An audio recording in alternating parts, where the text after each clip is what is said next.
Boa noite, queridas irmãs, queridos irmãos em Cristo, sejam todos muito bem-vindos na nossa casa de oração. E em nome do Senhor Jesus, que iniciamos nossas atividades da noite e rogamos ao nosso Mestre, que é médico das nossas almas, que abrace a cada irmã, a cada irmão, encarnados, desencarnados, dilatando a nossa capacidade de apreensão, para que entendamos de fato os ensinos do Evangelho, mas que dilate também a nossa capacidade de sentir o amor de Deus que habita no nosso coração. Sejam todos muito bem-vindos e vamos então iniciar nossas atividades, como sempre, com a leitura de uma mensagem. Hoje nossa amiga Soraya fará a leitura e depois nosso amigo Assis fará a prece inicial.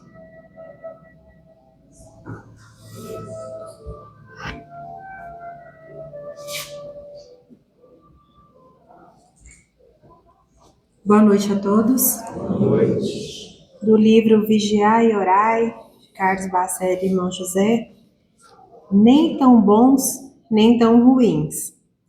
Não somos tão ruins quando pensam que somos. Porém, nem tão bons quanto nos imaginamos ser. Não somos menos nem mais. Somos o que simplesmente somos. Iguais a tantas pessoas que lutam para serem melhores do que são. Não nos deprimamos com a crítica e nem nos envaideçamos com o elogio. Não nos avaliemos pelos que os outros são ou deixam de ser. Tomemos unicamente a Jesus, por exemplo, do que precisamos vir a ser um dia. Em quase todos, certas virtudes compensam os vícios que ainda possuem. Lutemos para que a nossa parte positiva supere a negativa que ainda predomina. No exercício constante do bem é que nos fortaleceremos.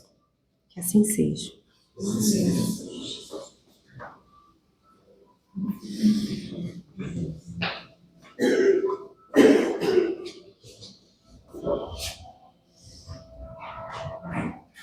Boa noite a todos. Então vamos fechar os nossos olhos e entrar em sintonia com esse ambiente tão santamente preparado para nos receber, para esse momento de prece, para esse momento de reflexão, para esse momento de maior conhecimento da doutrina dos Espíritos, que é o cristianismo de volta. Senhor Jesus, mestre de todos os mestres, que a sua luz possa envolver cada um de nós aqui nesse momento, Jesus, nos auxiliando na preparação, mas principalmente, Senhor, envolvendo o palestrante da noite, envolvendo de muito amor, de muita paz, de muita alegria, de muita responsabilidade, que a sua luz possa envolver nosso irmão para que ele faça uma exposição simples, mas recheada de muito conhecimento, Jesus, e de muito consolo, que é o que o Espiritismo nos traz, graças a Deus.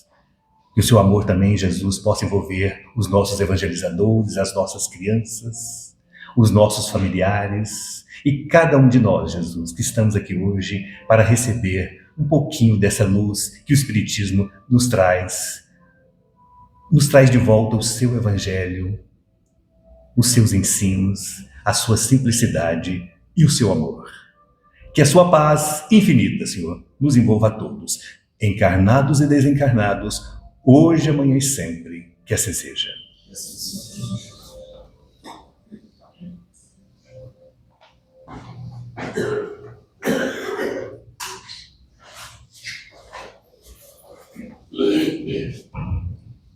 Nós passamos a palavra ao nosso companheiro Onofre, que fará a exposição doutrinária. E que Jesus o abençoe e abençoe nossos colaboradores aqui, Soraya, o Assis e a todos os presentes.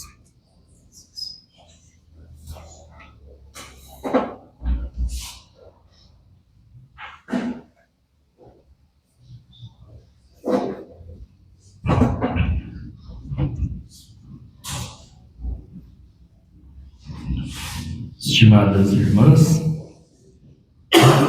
estimados irmãos, que a paz, os ensinos do Mestre Jesus encontrem pouso, morada em nossos corações. E aí, em nossos corações, permaneçam como um farol a guiar os nossos caminhos evolutivos. O comentário da noite de hoje, como já é do conhecimento de todos os irmãos, vai se dar em torno do Evangelho segundo o Espiritismo. E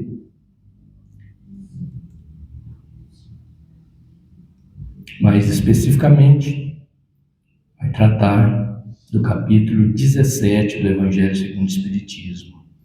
Capítulo esse que tem por título Sede Perfeitos. E vamos ver hoje, de forma mais específica, o item 4 desse capítulo 17. Esse item 4, Allan Kardec denominou de os bons espíritas. Não é os bons espíritos. Vai tratar dos bons espíritas.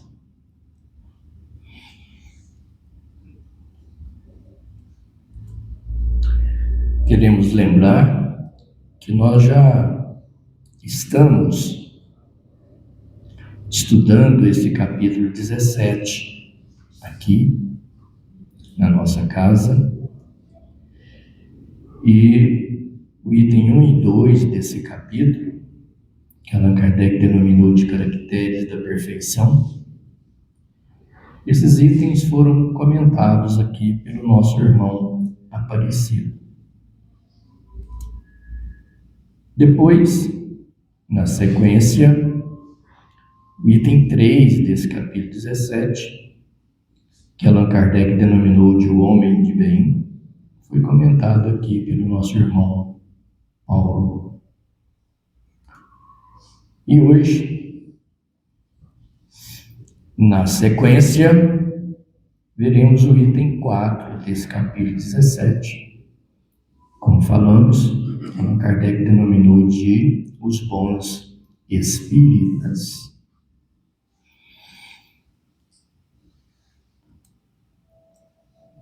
Quando o nosso irmão Paulo abordou o item 3, que fala do homem de bem, de forma resumida, ele abordou, Allan Kardec traz para nós o que podemos considerar que ele chama de o homem de bem. Então, ó, do lado esquerdo, o homem de bem diante das dores e das decepções, aí a gente vai para o lado direito, como é que ele procede, o homem de bem? Diante das dores e decepções, como é que ele procede? Reconhece provas ou expiações e as aceita sem murmurar. Evidentemente, meus irmãos, nós não vamos comentar isso porque já foi comentado aqui, certo? É só para recordar.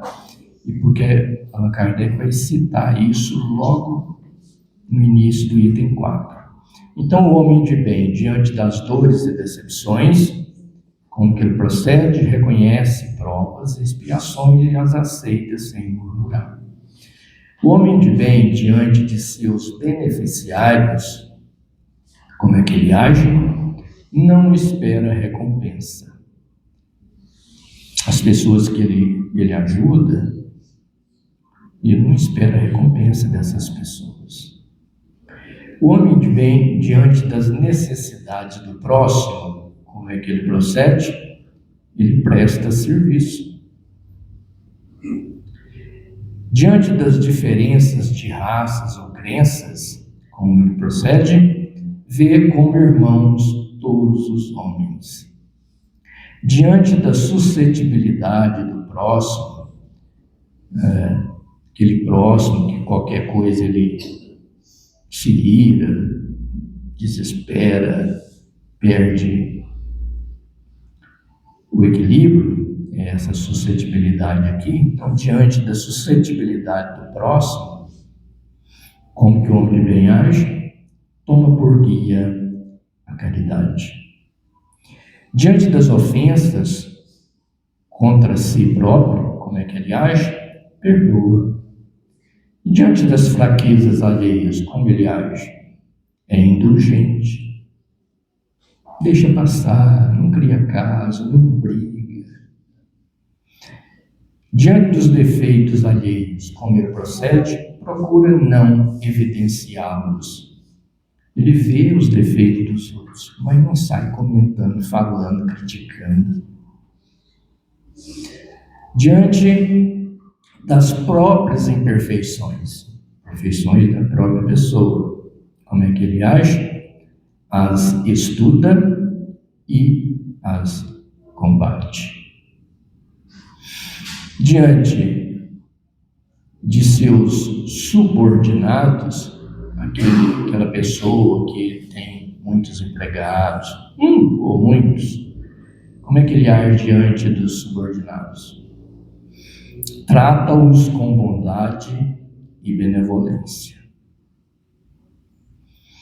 E diante dos talentos próprios, das qualidades, virtudes boas que essa pessoa, esse homem de bem tem, então diante dos talentos que ele tem, talentos próprios, como é que ele age?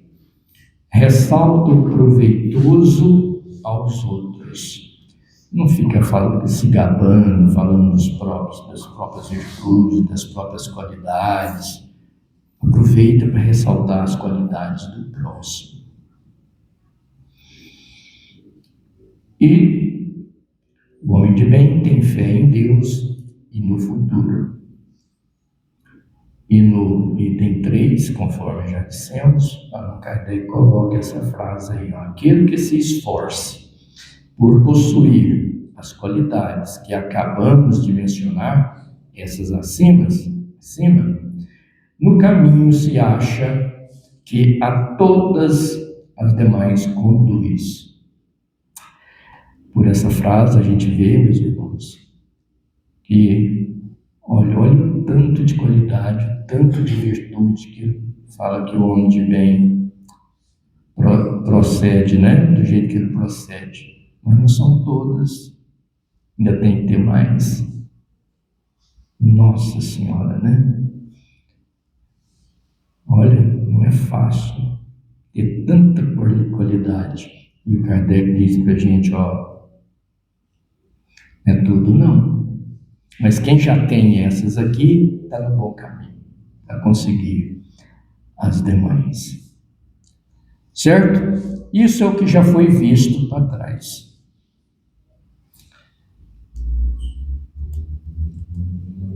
No item 4, Allan Kardec coloca esse ensino aí, bem compreendido, mas sobretudo bem sentido, o Espiritismo leva aos resultados assim expostos. Quais resultados? Aquele do quadro que a gente acabou de colocar. Por isso que eu coloquei esse quadro aí, porque Allan Kardec está fazendo menção a ele, certo?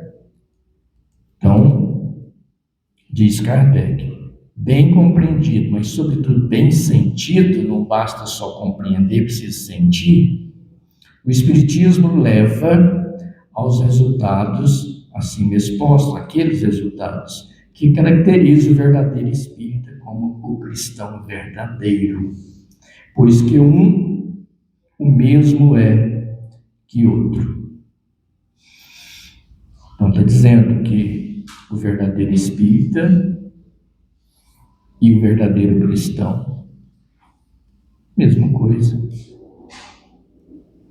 O Espiritismo não institui nenhuma nova moral, apenas facilita aos homens a inteligência e a prática da moral do Cristo, facultando fé inabalável e esclarecida aos que duvidam e vacilam.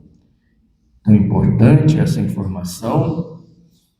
O Espiritismo não tem uma moral própria dele, do Espiritismo, porque a moral que o Espiritismo adota é a moral do Cristo.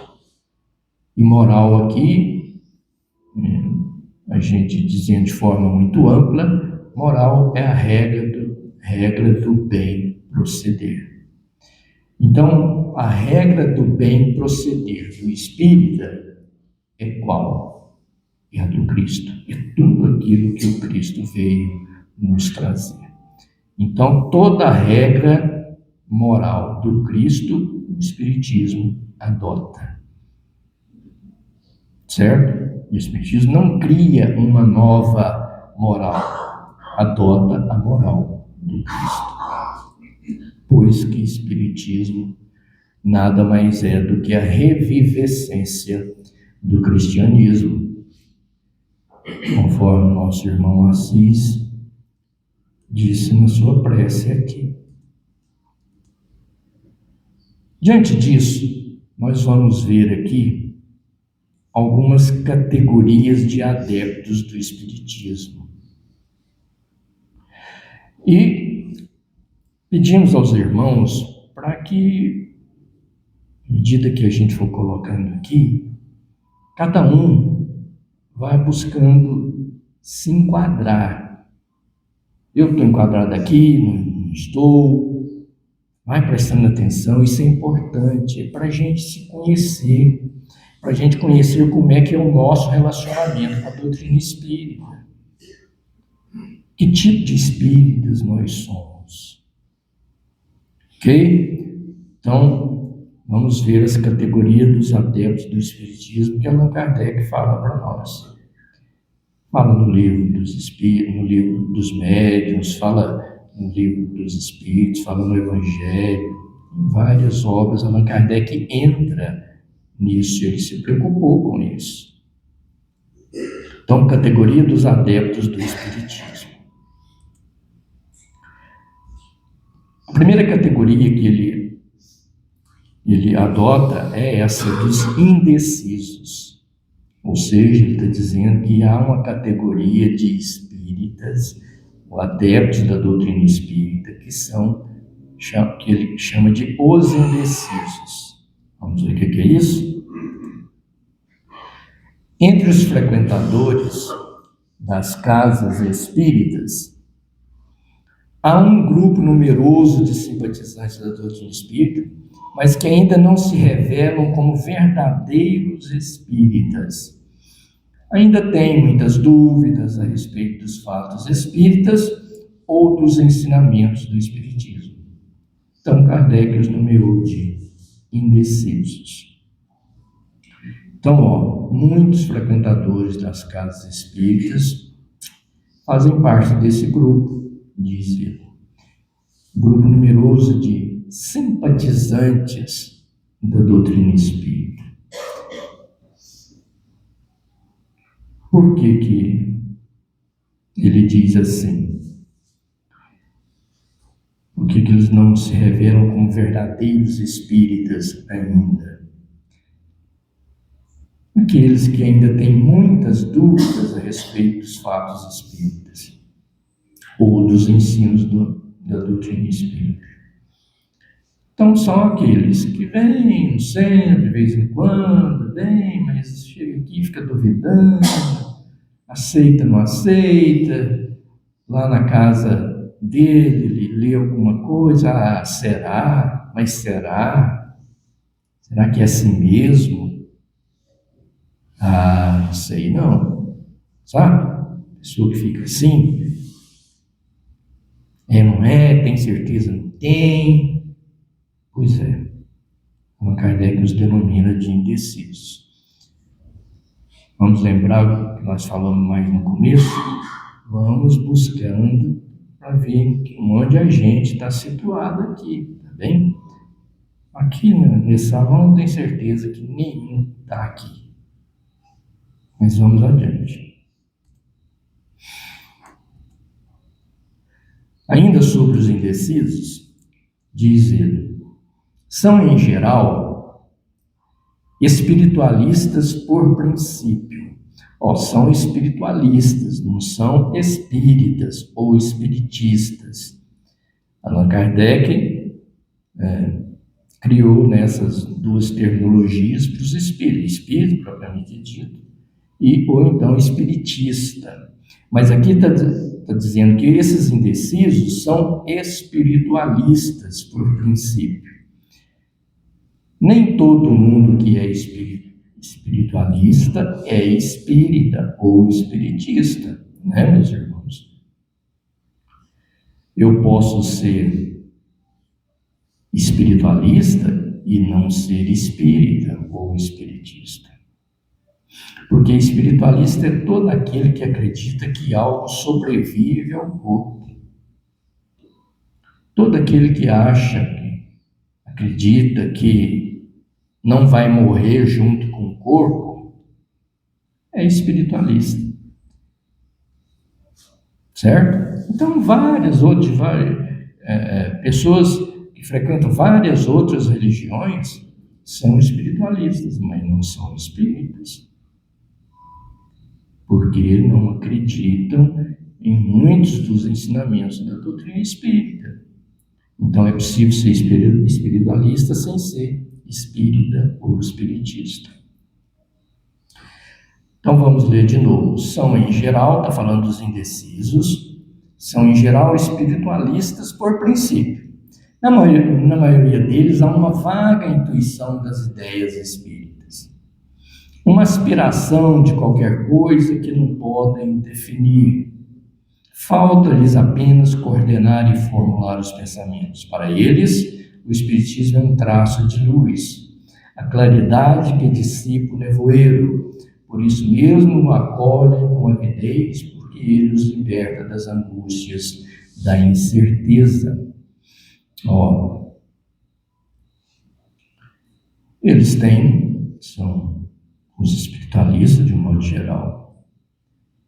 Na maioria deles há uma vaga intuição das ideias espíritas. Conhece alguma coisa das ideias espíritas, mas assim, muito vago ainda, sem muita convicção, sem muita certeza, sem saber exatamente como que a doutrina espírita ensina aquilo, esclarece sobre aquilo.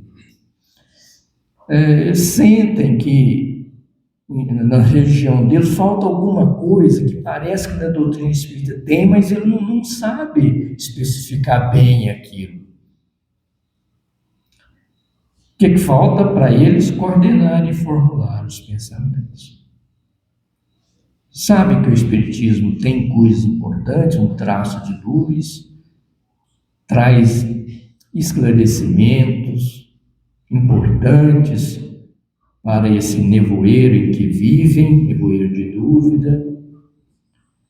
Mas assim, sabe, aquela incerteza ainda, sem ter muita convicção, sem saber muito bem o que o Espiritismo diz. Agora, Allan Kardec fala de um outro tipo de adepto do Espiritismo, os espíritas sem o saberem. Os da letra A, os primeiros, são os indecisos. Agora, aqueles que são espíritas sem saberem, que são espíritas. Vamos ver o que ele fala. Há também um outro grupo que não deixa de ser singular, diferente, denominados pelo codificador do Espiritismo como de espíritas sem o saberem. A bem dizer, constitui uma variedade ou uma subdivisão da classe precedente, dos indecisos. É quase que, sabe, é um tipo de indeciso um pouquinho diferente. Sem jamais terem ouvido falar da doutrina espírita, possui o sentimento inato dos seus grandes princípios, e esses sentimentos se refletem em algumas passagens de seus escritos, de seus discursos, a tal ponto que os seus ouvintes presumem que eles são completamente iniciados. Encontramos numerosos exemplos desse fato nos escritores profanos e sagrados, nos poetas, oradores, moralistas e nos filósofos antigos e modernos. Está tranquilo aqui? São aquelas pessoas que às vezes nunca leram nada, chegaram a ler, pegar uma obra do Espiritismo, nada, mas trazem em si algo que a doutrina espírita ensina. Então são pessoas que sabem de determinados ensinos que a doutrina espírita traz, mas nem sabem que a doutrina espírita trata daquilo. Mas eles têm interiormente a certeza daquele determinado ensinamento, sem ter lido especificamente alguma obra, algum ensino da doutrina espírita. A gente sabe que isso decorre do fato de que nós todos somos espíritos imortais, né? Essa não é a nossa primeira reencarnação, nem é a última, mas não é a primeira. Nós já tivemos inúmeras outras encarnações e já aprendemos muita coisa do Espiritismo em outras encarnações sem a gente saber. Quando a gente desencarna e vai para o plano espiritual, a gente aprende no plano espiritual muita coisa que o Espiritismo traz para nós. Então essas pessoas lá no plano espiritual, com certeza, aprenderam muita coisa que o Espiritismo ensina. Então essas pessoas chegando aqui têm aquela lembrança, sabe, aquela coisa interior, mas não sabe, nunca leu uma obra espírita e não tem conhecimento específico do que a doutrina espírita trata sobre aquilo, né? Ele dá exemplo aqui, tem numerosos exemplos, mas ele fala dos escritores profanos, escritores que escrevem sobre outros assuntos, não especificamente de religião, mas sobre outros assuntos, e naquilo que eles escrevem, você percebe que há ali conhecimentos que são conhecimentos que a doutrina espírita traz em suas obras. E eles nem são espíritos, nem estão tratando de religião. Porque a doutrina espírita não trata só de religião, né, meus irmãos? A doutrina espírita trata de tudo que tem na vida, tudo. A gente sabe do tripé, que a doutrina espírita é ciência, filosofia e religião, e por isso não há nenhum assunto na face da Terra que esteja fora, que a doutrina espírita não tenha como analisar aquilo. Tem sim, porque ela tem esses três aspectos: ciência, filosofia e religião. Fala também dos escritores sagrados, muitos escritores sagrados aqui, esses que são escritores religiosos, que tratam de coisas relacionadas com religião em suas obras, e que trazem ali muitos ensinos da doutrina espírita, sem muitas vezes saberem. Os poetas, da mesma forma, os oradores, da mesma forma, os moralistas, de uma forma geral, os filósofos antigos modernos, principalmente os filósofos mais antigos, né? Nossa, a gente vê coisas deles que fala, não pode, esse pessoal conheceu a doutrina espírita. E não, viveram muito antes do surgimento da doutrina espírita, mas já tratavam de assuntos muito próprios da doutrina espírita.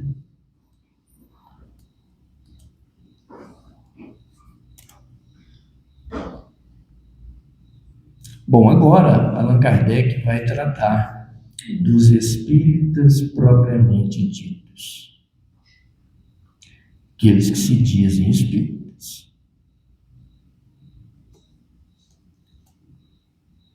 Entre os espíritas propriamente ditos, os que estudam os postulados da doutrina espírita, que conhecem as obras espíritas, sobretudo as básicas, há também diferentes categorias, conforme assinala Allan Kardec. Então, mesmo entre os espíritas, que se dizem espíritas, tá? Não, eu sou espírita. Pergunta qual a sua religião? Eu sou espírita. Então, para esses que conhecem obras espíritas, já leram obras espíritas, principalmente as obras básicas da doutrina espírita, mas Allan Kardec diz que mesmo entre esses há diferentes categorias. Vamos ver?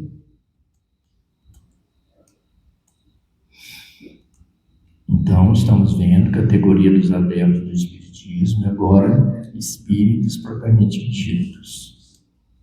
Dentre os espíritos propriamente ditos, ele traz essa categoria, os que creem pura e simplesmente nas manifestações. Para eles, o espiritismo é apenas uma ciência de observação, uma série de fatos mais ou menos curiosos.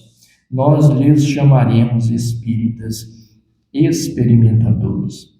São aqueles espíritas, meus irmãos, que não se interessam pela parte doutrinária propriamente dita, parte da moral, são aqueles espíritas que se interessam por fenômeno, sabe? São aqueles ligados à questão de mediunidade, tudo para ele no espiritismo gira em torno de mediunidade, manifestação de espírito. Então, por isso, Allan Kardec os chama de espíritos experimentadores. Não ligam para os outros aspectos da doutrina espírita. Para eles tudo é questão de espírito comunicou, não comunicou, a preocupação é essa, certo? O que o espírito falou e essas coisas, mas são ligados a isso, as manifestações de espírito. Os outros aspectos passam de longe, não se interessam.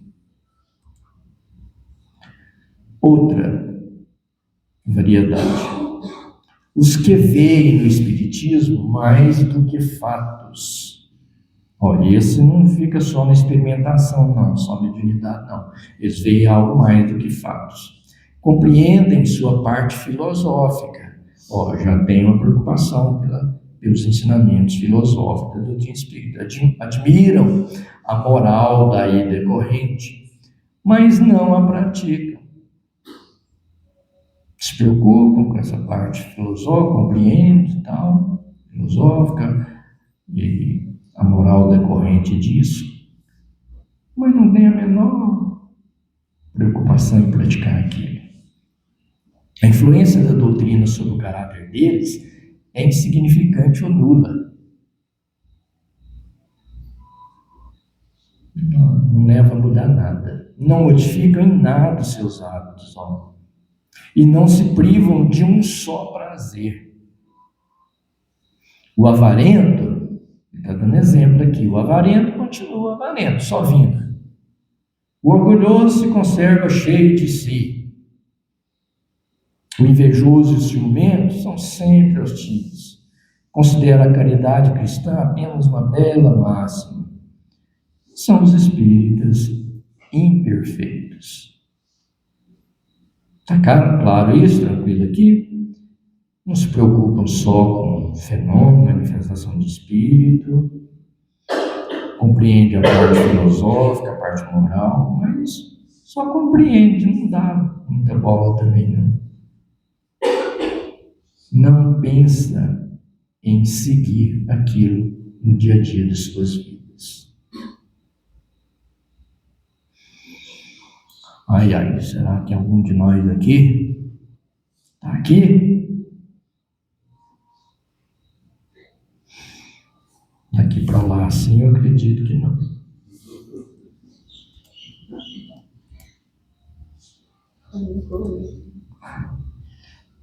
Continuando ainda, os espíritos propriamente ditos. Terceira classificação, ó. Aqueles que não se contentam em admirar a moral espírita. Ó, esses aqui não acham só bonito, acham bonita a filosofia, a moral. Não é só isso, não. Mas praticam e aceitam todas as suas consequências. Ó, esse entende a importância da parte filosófica, moral da doutrina espírita e busca praticar aquilo. Convencidos de que a existência terrestre é uma prova passageira, tratam de aproveitar os seus breves instantes para avançar pela senda do progresso, única que os pode elevar na hierarquia do mundo dos espíritos, esforçando-se por fazer o bem e reprimir seus maus pendores. Suas relações são sempre seguras, porque a convicção que nutrem os afasta de todo pensamento do mal. A caridade é em tudo a sua regra de conduta. São os verdadeiros espíritas, ou melhor, os espíritas cristãos. Vixe, será que a gente está aqui? Espero que daí para lá esteja. Então, esses são os verdadeiros espíritas.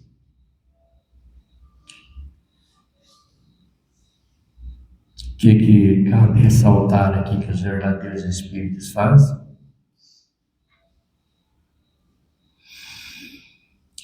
Sabem que a existência terrestre é prova passageira, né, meus irmãos? O verdadeiro espírito sabe disso.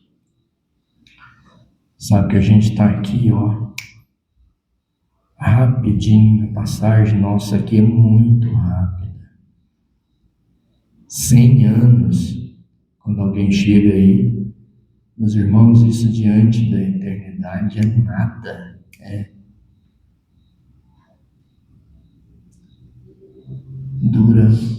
a duração de um relâmpago, é nada. Passagem aqui na Terra é muito transitória, é rápido demais. Quando a gente percebe, a gente já está velho. Quando a gente percebe, já desencarnou. É muito rápido, mas é muito rápido. Então o Espírito verdadeiro sabe disso. Então, sabendo disso, ele busca aproveitar os instantes que a vida lhe oferece para fazer as coisas certas, corrigir os defeitos.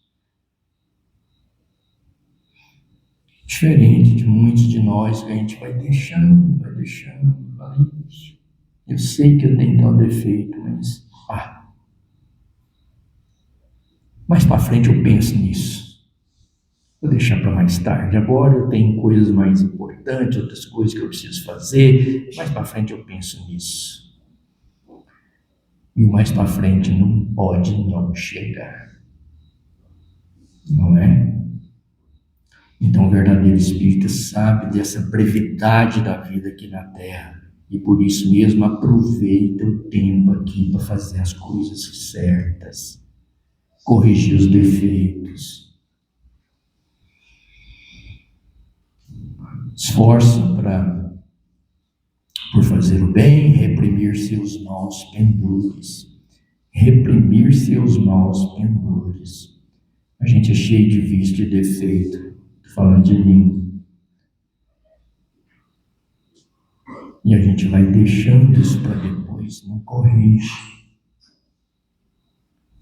De repente a gente desencarna, volta para o plano espiritual com os mesmos defeitos que a gente trouxe de lá quando nasceu aqui. Nasceu para corrigir esse defeito. A gente vem, renasce, passa a vida aqui e não corrige nada. O verdadeiro espírito não age assim. Suas relações são sempre seguras. Toma cuidado no relacionamento com as pessoas. Não dá trela para pensamento mal, sabe? Sabe aquele pensamento que vem e que se a gente der trela a gente vai fazer besteira? Pois é, ele preocupa, bateu o pensamento esquisito, errado, afasta o pensamento, não dá trela para esse tipo de pensamento, porque se der, o pensamento conduz a atos. Então a gente não pode dar trela para pensamento errado. O verdadeiro espírita sabe disso. E como é que ele age? É caridoso, né? Caridade é a sua regra de conduta. Então esses são os verdadeiros espíritos. Será que a gente está aqui?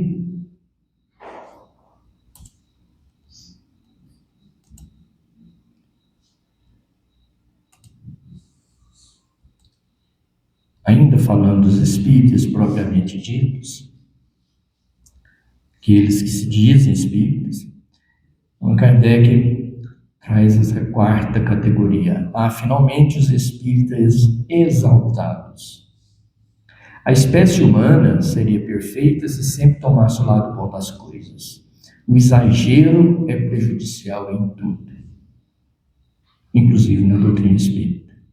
Na doutrina espírita, ele incute confiança demasiado cega e frequentemente pueril no tocante aos fenômenos do mundo invisível, levando a aceitar com muita facilidade e sem verificação aquilo que a reflexão e o exame demonstrariam ser absurdo e mesmo impossível.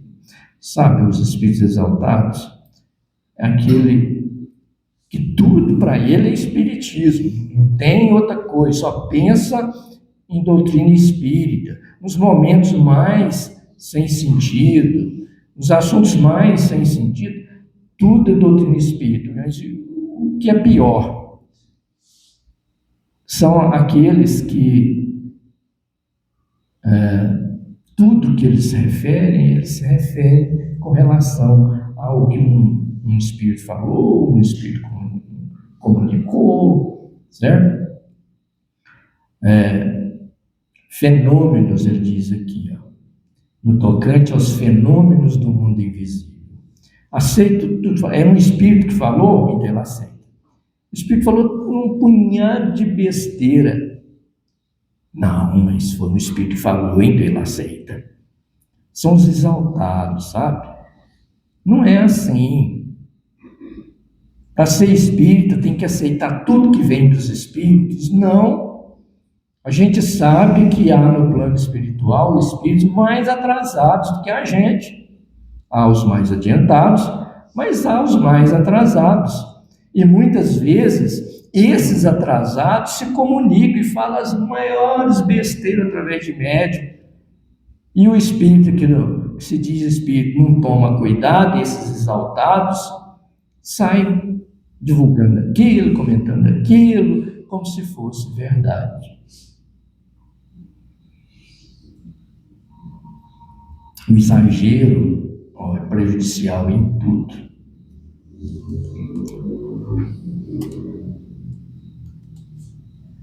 Allan Kardec continua falando desses exaltados. O entusiasmo, porém, não reflete, deslumbra.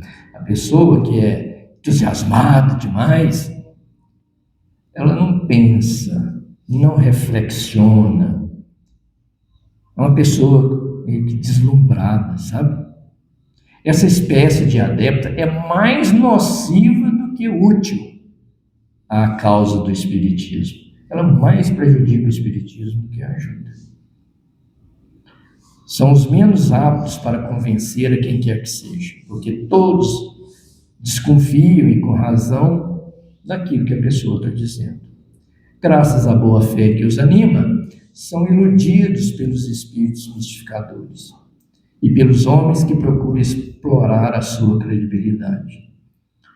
Os bons espíritas estão incluídos, portanto, na terceira categoria, que é a dos verdadeiros espíritas ou dos espíritas cristãos. Qual que é essa terceira? Aquela que a gente acabou de ver.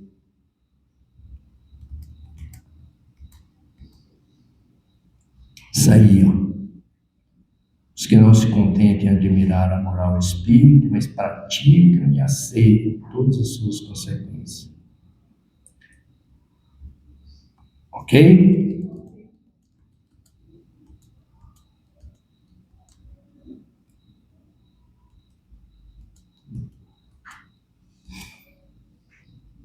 Característica dos bons espíritas. Característica dos bons espíritas. Vamos ver aqui algumas características próprias, modo de ser, de pensar, de agir, de bons espíritas. Os bons espíritos não são meros seguidores ou adeptos da doutrina espírita. Não basta dizer que é seguidor. Possuem qualidades que os diferenciam dos demais indivíduos, pois se esforçam em ser bons cristãos. Por isso que o bom espírito é o bom cristão, conforme já vimos. Assemelha-se ao servidor que multiplicou os talentos recebidos de Deus, produzindo inúmeros frutos, como ensina a parábola dos talentos. Parábola, um dos evangelistas que traz essa parábola é o Mateus, no capítulo 25, versos de 14 a 30. Essa parábola, todos nós nos lembramos dessa parábola, não é? Aquela dos talentos.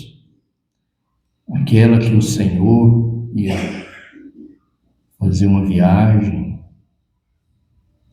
longa, muitos dias fora, chamou alguns serviçais dele lá e falou: eu vou viajar, mas vou distribuir aqui algumas coisas, os talentos, e quando eu voltar eu vou pedir conta disso. Então chamou 3 servidores dele, deu 5 talentos para um, 2 talentos para outro e 1 talento para outro. E foi embora. Pois quando ele voltou, ele foi pedir contas. Eu não vou entrar nisso aqui porque não dá tempo, tá, meus irmãos? Só lembrando dessa parábola dos talentos. Está dizendo aqui, que os bons espíritos se assemelham ao servidor que multiplicou os talentos. Um desses servidores, que recebeu 5, multiplicou os talentos. Quando o Senhor voltou, pediu contas, esse que tinha recebido 5, devolveu para o Senhor dele 10 talentos. O bom espírita age assim. Age assim. Produz bons frutos com as bênçãos, aquilo que Deus concedeu a cada um. Certo? Podem ser comparados também, os bons espíritas, podem ser comparados também ao semeador, que, movido de propósito, pelo propósito de auxiliar a seus irmãos em humanidade, espalha a boa semente dos ensinamentos pelos campos do mundo, sem esperar qualquer tipo de retribuição, apenas seguindo as orientações do Evangelho, como consta da parábola do semeador, registrada, por exemplo, por Mateus, no capítulo 13, versículos 3 a 9. Todos aqui também se lembram dessa parábola do semeador, né? Aquela que diz que o semeador saiu a semear e foi jogando a semente, e parte das sementes caiu ao longo da estrada, lembra? Chão duro, produziu nada. Outra parte da semente caiu no meio do espinheiro, ficou abafado, produziu nada. Lembra? Mas foi espalhando as sementes. E uma parte da semente caiu em terra boa e cada semente produziu outras 100 sementes. Outra parte produziu 60 sementes. Outra produziu 30 sementes por uma. Então, o bom espírito é esse, que vai fazendo bem, sai pela vida, vai fazendo bem, aquilo vai reproduzir, vai gerar mais coisas boas, certo? O bom espírito é esse, que faz assim, vive assim, semeando o bem no coração das pessoas.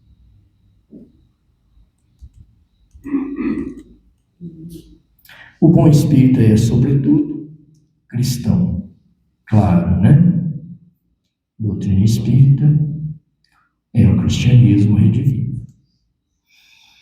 Outra coisa não fazem os espiritistas em matéria doutrinária que não seja admitir os ensinos do Cristo, nosso Mestre. Crede que o espiritismo é o restaurador do cristianismo em sua primitiva e gloriosa pureza, e que os espíritas sinceros são, por excelência, na atualidade, os espíritas são, na atualidade, os cristãos mais diretamente responsáveis pela substancialização dos ensinos que o nosso Divino Mestre legou à humanidade. Na época do Cristo, que ele retornou, quem que se incumbiu de divulgar o cristianismo? Os apóstolos.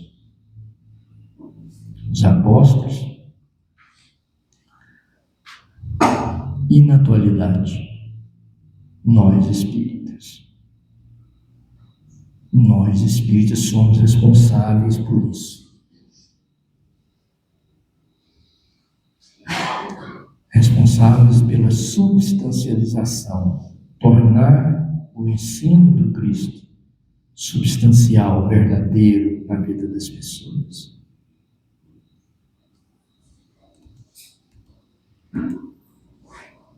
O bom espírita não descura da sua melhoria espiritual. O bom espírita é aquele que está sempre preocupado em ser melhor a cada dia. Sempre. Reconhece-se, famosa essa frase, reconhece-se o verdadeiro espírita pela sua transformação moral e pelos esforços que emprega para domar suas inclinações más. Frase do Kardec.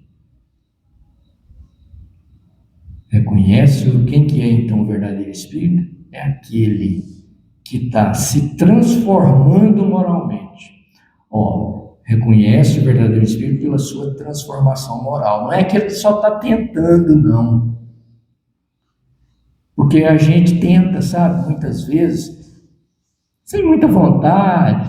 Estou tentando, tá nada. Muitas vezes está tapeando a si próprio. Mas o verdadeiro espírita é aquele que está fazendo a sua transformação moral. Está tentando, só não. Lógico que não vai conseguir em tudo se tornar perfeito, mas está lutando sim, verdadeiramente para melhorar. E está melhorando em alguma coisa. Esse é o verdadeiro espírito. Mas não é só não. E pelos esforços que emprega para tomar suas inclinações más. Certo? É aquele que se transforma e é aquele que está se esforçando para mudar o que ainda falta mudar. Ai, ai. Estamos aqui, gente? Espíritas, amai-vos. Este é o primeiro ensinamento. Famosa também frase do Kardec. Instruí-vos. Este é o segundo. Todas as verdades encontram-se no cristianismo. Os erros que nele se arraigaram são de origem humana. E eis que do além-túmulo que julgáveis nada, vozes vos clamam. Irmãos, nada perece. Jesus Cristo é o vencedor do mal. Sede os vencedores da impiedade. Então, o primeiro ensinamento para nós: amar. E o segundo, que é semelhante, complemento, instruir. Então, o bom espírito tem que estar sempre buscando amar o semelhante e sempre, sempre estudando para compreender melhor os ensinos de Jesus.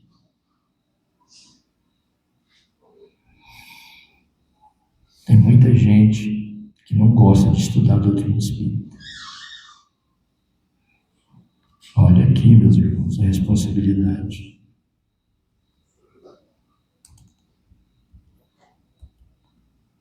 O bom espírita não descura de sua melhoria espiritual. Está sempre preocupado com isso, em ser melhor hoje do que ontem, em ser melhor amanhã do que hoje. Espírita é, pois, fechando, espírita é, pois, aquele que estuda, aceita e pratica com fidelidade os princípios da doutrina espírita. Muito claro. Estamos aqui. Só uma espécie de resumo. Os bons espíritas. Como reconhecer o verdadeiro espírita? Pela sua transformação moral, acabamos de ver, pelos esforços que emprega para domar suas inclinações más. Muitos, entretanto, dos que acreditam nos fatos das manifestações não lhes aprendem as consequências, nem o alcance da moral. Ou se os aprendem, não os aplicam a si mesmos. É aquilo que a gente já falou, tem muitos daqueles que gostam de mediunidade, de ouvir espírito, conversar com o espírito. O espírito falou, está tudo bem. Não é isso.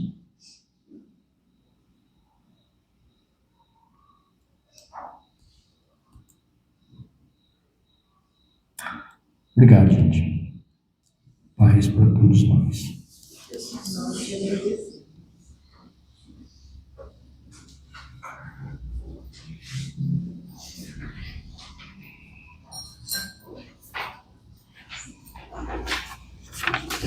Nós agradecemos ao Nova pelas considerações muito importantes.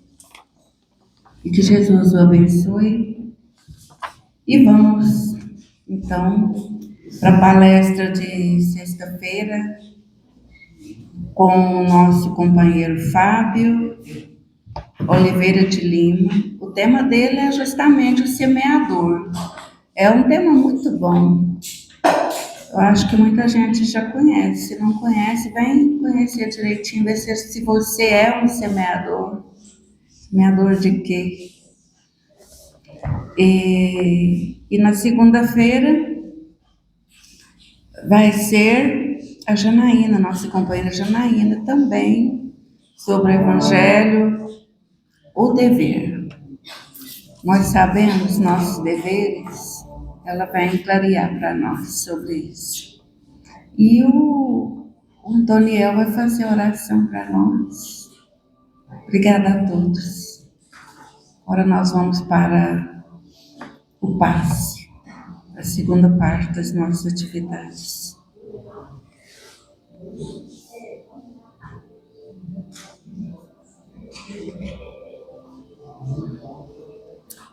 Então nós convidamos a todos, estimados irmãos e irmãs, a fecharem os nossos olhos,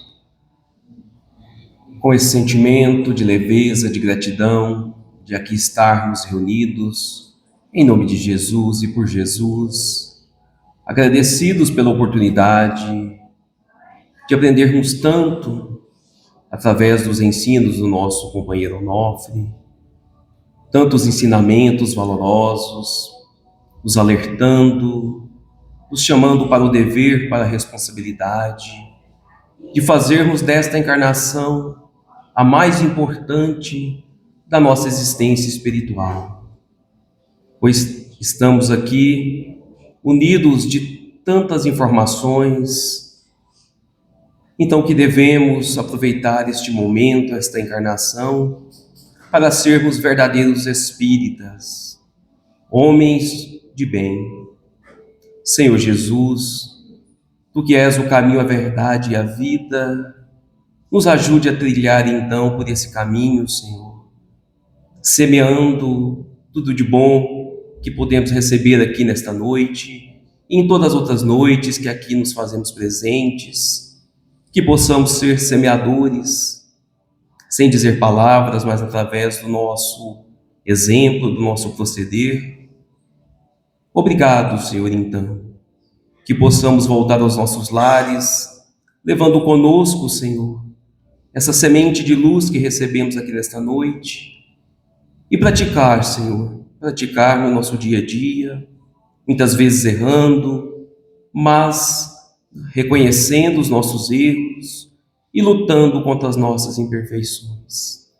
Sê conosco, Senhor, hoje e sempre, e que assim seja.